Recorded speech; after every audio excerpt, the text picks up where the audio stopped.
Hello mga friend, heto at kami ay may natirang pritong bangus. Ito, bali ito ay nakahiyaan na po yata at hindi na po namin naubos. Kaya sayang naman po ang mga ito, kaya ganito po ang aking gagawin. Ayan. Himayin po natin ang ating mga bangus, mga friend. Ayan, tanggalin na rin po natin ang tinik kung ito po ay may tinik. Pero sapagkat ito naman ay boneless, ay wala na rin po itong tinik. Pero himayin po natin at wag na po nating isama yung balat ng bangus. Ayan, nahimay na po natin ang ating bangus at maglagay na po tayo ng sibuyas. Hiniwa ko po sa maliliit na bahagi. At ayan, maglagay na rin po tayo ng bawang. Ayan, hiniwa ko rin po yon sa maliliit na bahagi.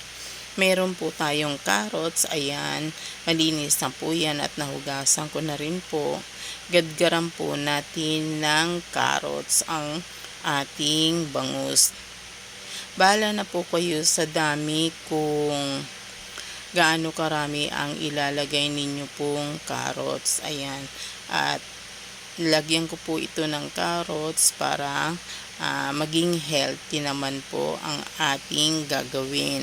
Ayan, para may pangpalinaw po ng mata. At maglagay po tayo ng pamintang durog at ang pampalasa, ang ating asin. Ngayon kung meron pa po kayong gustong ilagay na mga pampalasa, ay pwede naman po mga friend. Ayan, ihaluin po nating mabuti ang mga ito.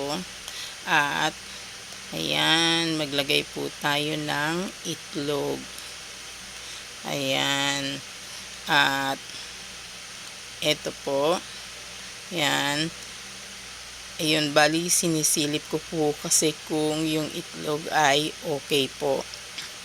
At ayan po, i-mix po natin ng mabuti mga friend. Haluin natin ng mabuti at para maging even po. At maglagay po tayo ng harina, mga 2 kutsara po. Ayan, haluin po natin ng mabuti para mag-even po. Ayan, at matunaw po ang ating harina. Ayan, at nahalo na nating mabuti. Ngayon kung meron po kayong dahon ng celery or kinchay, hiwain nyo pong maliliit at pwede po kayo maglagay. Ngayon kung wala naman ay okay lang po, sapagkat yan ay optional lang po. At heto, magpainit na po tayo ng kawali. Ayan, maglagay po tayo ng mantika na sapat lang po para hindi naman po masayang ang ating mantika. Ayan, at ayan, maglagay na po tayo ng konting bahagi sa ating mantika. Prito po natin. Ang gagawin po natin ay sa mahinang apoy lang po. Kasi ito po ay madaling masunog mga friend. Kailangan yung banayad lang po. Wag naman po sobrang hina. Yung katamtaman lang po para hindi po masunog ang ating piniprito. Ayan. At balibalik ta rin po natin. Ayan, wag po nating hahayaan na masunog ito mga friend, kasi nga ito po ay madali lang pong masunog. Ayan, pag nag golden brown na po, ayan, yan po ay okay na po mga friend. Ayan, at hanguin na po natin.